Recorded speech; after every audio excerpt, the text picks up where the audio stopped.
अस्सलामुअलैकुम everyone, welcome back to my channel it's B glam. तो जी कैसे हैं आप सब? उम्मीद करती हूँ ठीक ठाक होंगे और खुश होंगे।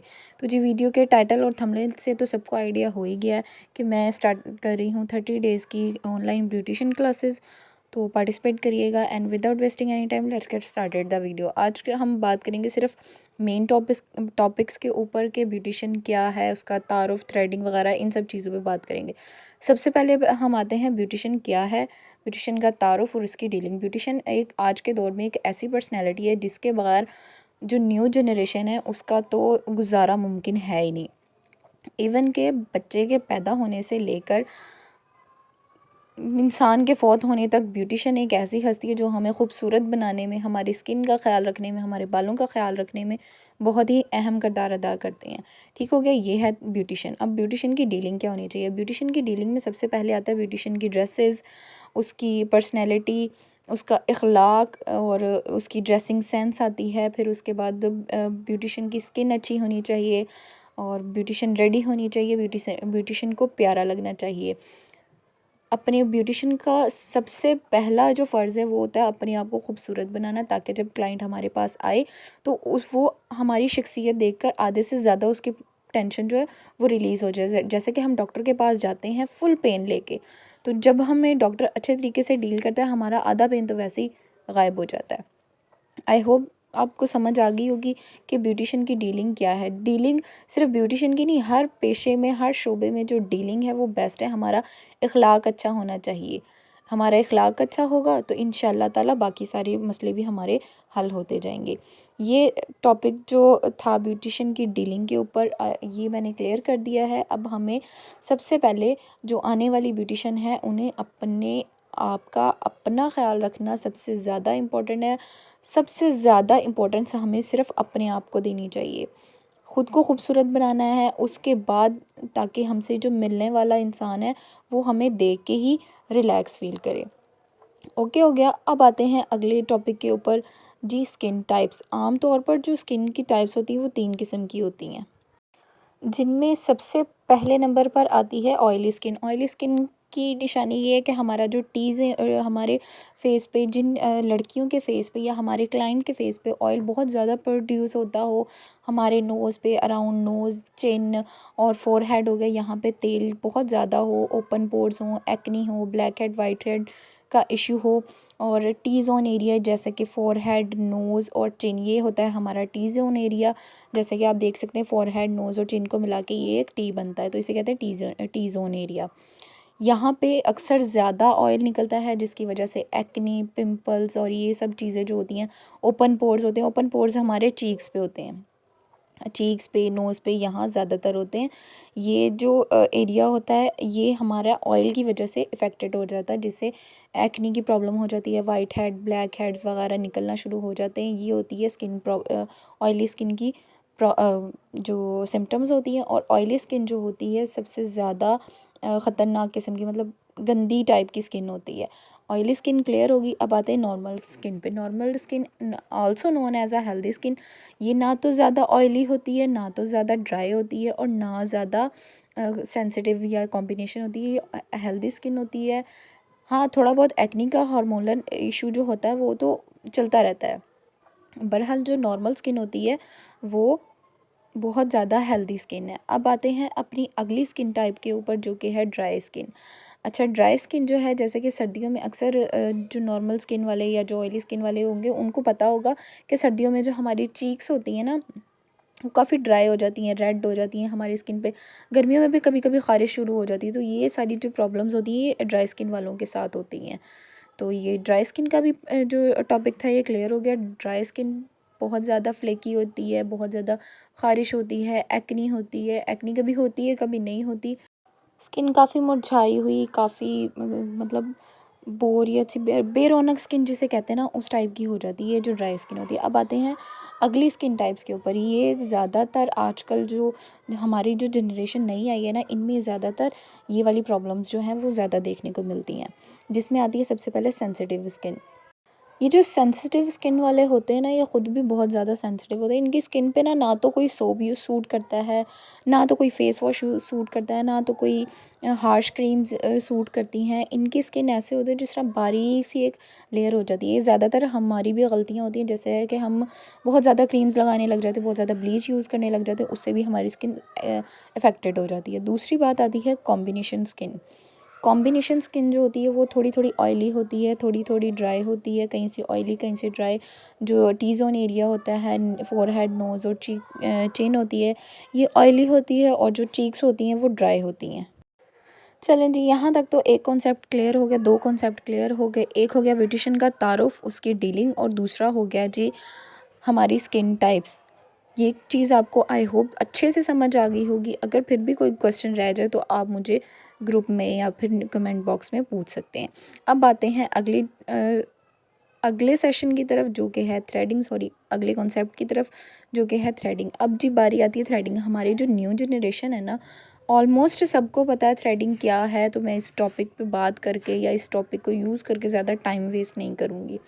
फिर भी जिनको नहीं पता उनको बता देते हैं जी। थ्रेडिंग जो है वो हम धागे से करते हैं, जो कि हमारे अननेसेसरी फेस पे बाल होते हैं, हमारी जॉ लाइन पे, हमारे फोरहेड, अपर लिप्स, आईब्रो पे, उनको साफ़ करने के लिए धागे का यूज़ होता है, जिसे हम कहते हैं थ्रेडिंग। अब थ्रेडिंग होती कहाँ कहाँ है? थ्रेडिंग की जाती है हमारे आईब्रोज़ पे, अपर लिप्स पे और फोरहेड पे। ये जो थ्रेडिंग होती है ये हमारे अननेसेसरी गैर ज़रूरी बालों के ख़ात्मे के लिए, उसे साफ़ करने को थ्रेडिंग कहते हैं। ठीक हो गया। अब थ्रेडिंग होती है जी हमारे eyebrow, upper lips, full face पे, फोरहेड पे थ्रेडिंग की जाती है। इससे क्या होता है, बालों की ग्रोथ जो है वो थोड़ी हल्की तो नहीं होती, थोड़ी कम हो जाती है। एक होती है थ्रेडिंग धागे से और एक होती है वैक्सिंग। वैक्सिंग के टॉपिक पे हम इंशाल्लाह नेक्स्ट बात करेंगे। अब बात करते हैं कि थ्रेडिंग के लिए हमें क्या क्या चीज़ें चाहिए होती हैं। थ्रेडिंग के लिए हमारे पास जो मस्ट हैव्स हैं उनमें होती है एक कैंची, यानी कि सीज़र, धागा होता है प्लकिंग के लिए। एक स्पेशल धागा होता है, मेडिकेटेड होता है, कॉटन का होता है, तो ये आ जाता होगा अराउंड 100 रुपीज़ का। ठीक हो गया। मुख्तलिफ़ शहरों में मुख्तलिफ़ प्राइजेज़ हैं। ठीक हो गया। एक वो चाहिए हमें थ्रेड चाहिए, उसके बाद नेक्स्ट हमें चाहिए शीशा यानी कि मिरर चाहिए, फिर हमें चाहिए पाउडर और सूथिंग लोशन। ये 5 चीज़ें हमारे पास होना बहुत ज़रूरी हैं, बहुत ज़्यादा ज़रूरी हैं। ना तो धागे के बगैर प्लकिंग होगी, और ना कैंची के बगैर जो है वो जो उठे हुए बाल होते हैं उन्हें काटा जा सकता है। पाउडर चाहिए होता है, सूथिंग लोशन चाहिए होता है, ये 5 चीज़ें ज़्यादा ज़रूरी हैं। उसके बाद आती है बारी प्लकर की। तो मैं तो प्लकर यूज़ नहीं करती, यानी कि ट्यूज़र जो है वो मैं यूज़ नहीं करती। फिर भी आप उसको रख सकते हैं, जो बिगिनर्स हैं उनके बहुत काम आएगा। ठीक हो गया। अब आते हैं नेक्स्ट स्टेप की तरफ, जो कि है फेस की शेप्स, यानी कि चेहरे की अशकाल के मुताबिक प्लकिंग करने का क्या तरीका है, और फेस की शेप्स कितने टाइप्स की होती हैं। अमूमन फेस की जो शेप्स होती हैं वो 6 टाइप्स की हैं। फेस शेप में सबसे पहले आती है ओवल शेप, फिर आती है राउंड शेप, उसके बाद आती है स्क्वायर शेप, फिर आती है ट्रायंगल, फिर आती है रेक्टेंगल, और एक होती है डायमंड शेप। ये होती हैं हमारे फेस की शेप्स। अब हम बात करते हैं कि हमने अपने फेस को अपनी आईब्रोज़ को फेस की शेप के अकॉर्डिंगली कैसे शेप देनी है।